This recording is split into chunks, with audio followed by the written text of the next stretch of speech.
Hi friends, welcome to my channel Dhanis kitchen. ഇന്ന് ഞാൻ തയ്യാറാക്കുന്നത് ഡെസിക്കേറ്റഡ് കോക്കനട്ടാണ്. ഈ ഡെസിക്കേറ്റഡ് കോക്കനട്ട് വെച്ചിട്ട് നമുക്ക് പലതരത്തിലുള്ള സ്വീറ്റ്സും അങ്ങനെയുള്ള പല പലഹാരങ്ങളും പല കാര്യങ്ങളും നമുക്ക് ഉണ്ടാക്കാൻ പറ്റും. അപ്പോൾ ഇതെങ്ങനെയാണ് തയ്യാറാക്കുന്നതെന്ന് നോക്കാം. ഞാനിവിടെ ചിരകിയ തേങ്ങ വെച്ചിട്ടാണ് തയ്യാറാക്കുന്നത്. 2 കപ്പ് ചിരകിയ തേങ്ങ ഞാനൊരു പാനിലേക്ക് ഇട്ട് കൊടുക്കുന്നുണ്ട്. ഇതുപോലെ ചിരകിയ തേങ്ങ അല്ലെങ്കിൽ നമുക്ക് അപ്പാടുള്ള തേങ്ങയില്ലേ, ആ തേങ്ങ പകുതി പൊട്ടിച്ചതിന് ശേഷം ആ കോക്കനട്ട് ഷെല്ലിൻ്റെ ഉള്ളിൽ നിന്ന് തേങ്ങ അപ്പാട് അടർത്തി എടുത്തിട്ട് ചെറിയ ചെറിയ കഷ്ണങ്ങളാക്കി മുറിച്ചിട്ടും ചെയ്യാം. അതിൻ്റെ പുറമേയുള്ള ആ പുറമേയുള്ള ബ്രൗൺ കളറിലെ ഭാഗമൊക്കെ ഒന്ന് കട്ട് ചെയ്ത് മാറ്റിയതിന് ശേഷം ആ വൈറ്റ് പോർഷൻ മാത്രം എടുത്ത് ചെറിയ ചെറിയ പീസസ് ആക്കിയിട്ട് ഒന്ന് മിക്സിയിൽ വെച്ചിട്ട് ഒന്ന് പൾസ് മോഡിലിട്ട് ഒന്ന് കറക്കിയിട്ട് ഇതുപോലെ ചിരകിയ പോലെ ചെറുതായിട്ട് വരും. പാനിലിട്ടിട്ട് ചൂടാക്കിയിട്ടും ഡെസിക്കേറ്റഡ് കോക്കനട്ട് തയ്യാറാക്കാം. പക്ഷേ ഞാനിപ്പോൾ ഇവിടെ ഉണ്ടാക്കുന്നത് ആ രീതിയിലല്ല. ഞാനിപ്പം ചിരകിയ തേങ്ങ എടുത്തിട്ടാണ് ഞാൻ ചെയ്യുന്നത്. ഇപ്പോൾ ഞാനിപ്പോൾ UAE ആയതുകൊണ്ട് തന്നെ നമുക്കിങ്ങനെ ചിരകിയ തേങ്ങ അപ്പാടായിട്ടാണ് വാങ്ങിക്കാൻ കിട്ടുന്നത്. ഇപ്പം നമ്മുടെ നാട്ടിലൊക്കെ ആണെങ്കിൽ നമുക്ക് സാധാരണ കോക്കനട്ട് തേങ്ങ എടുത്തിട്ട് അത് ഇതേപോലെ നമ്മൾ ചിരകി എടുക്കില്ലേ, അതുപോലെ എടുത്തിട്ട് ചെയ്താലും മതി. ഇങ്ങനെ ചെയ്യുന്നതാണ് കുറച്ചും കൂടി എളുപ്പം. അപ്പം ചിരകി എടുക്കുമ്പോൾ ഒന്ന് ശ്രദ്ധിക്കേണ്ടതെന്ന് വെച്ച് കഴിഞ്ഞാൽ കൂടുതൽ അതിനകത്ത് വൈറ്റ് കളർ തന്നെ ആയിരിക്കണം അത് കൂടുതലും ഉണ്ടാവേണ്ടത്. ബ്രൗൺ പോർഷനൊന്നും അതിനകത്ത് വരാതിരിക്കാൻ ശ്രദ്ധിക്കണം.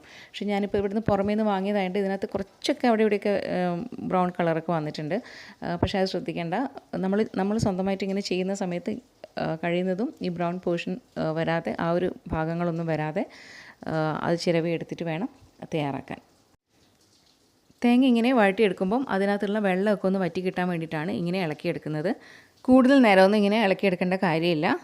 ഒന്ന് വെള്ളം വറ്റിയെടുക്കുമ്പോൾ തന്നെ ചെറിയൊരു തരത്തിലുള്ള മണം, ആ തേങ്ങയുടെ നല്ലൊരു മണമൊക്കെ വരാൻ തുടങ്ങും. ആ ഒരു സമയത്ത് തന്നെ നമുക്ക് തീ ഓഫ് ചെയ്യാം. തീ ഓഫാക്കിയതിന് ശേഷം പാനിൽ നിന്നും നമുക്ക് ഇത് വേറൊരു പ്ലേറ്റിലേക്ക് മാറ്റി വെക്കാം. എന്നിട്ട് ഒരല്പം ചൂട് തണിഞ്ഞതിന് ശേഷം വേണം നമുക്കിത് മിക്സിയിലിട്ട് കറക്കിയെടുക്കാൻ. ഇനി ഇത് ഒരല്പം ചൂടൊക്കെ ഒന്ന് തണിഞ്ഞു കഴിഞ്ഞു. ഇനി ഇതൊന്ന് മിക്സിയുടെ ജാറിലേക്ക് ഇട്ട് കൊടുക്കാം.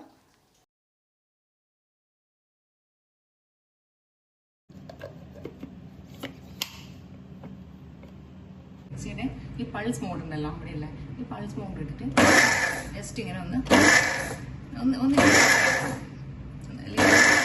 കൂടുതലായി കഴിഞ്ഞാൽ ഇത് പൊടിഞ്ഞു പോകും. ഇത്രയേ വേണ്ടോ.